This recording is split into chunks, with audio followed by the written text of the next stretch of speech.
Tiger ব্যাটারদের পরিচিত চিত্র।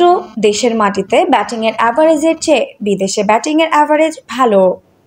বর্তমান টেস্ট স্কোয়াড থাকা প্রধান ব্যাটসম্যানদের পরিসংখ্যান স্পষ্ট। ঘরে বাইরে ব্যাটিংয়ের পারফরম্যান্স মুশফিকুর থাকলে তেমনটা নাই মুমিনুল, সাকিব, লিটন দাসের। কিন্তু এর থেকে ব্যতিক্রম শান্ত।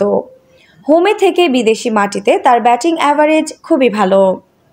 শান্তর ভালো খেলা বাংলাদেশ দলের জন্য কতটা গুরুত্বপূর্ণ?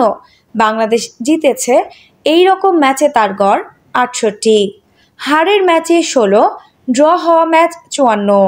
অর্থাৎ বাংলাদেশ টেস্ট জেতার ম্যাচে বাংলাদেশের প্রধান অস্ত্র শান্ত। গেল বছরের সাদা পোশাকে সময়টা ছিল স্বপ্নের মতো। ৪ টেস্ট ৪৪০ রান, সেঞ্চুরি ৩টা, ব্যাটিং গড় ৫৫।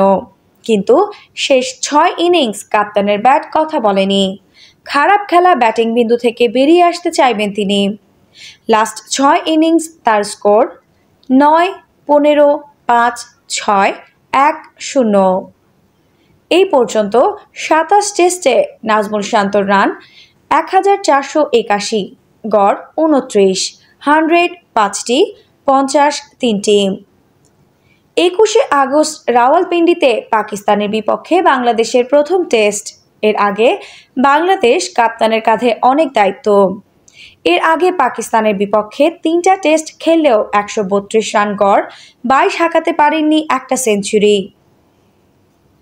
আফসানা নওরিন, বাংলা স্পোর্টস।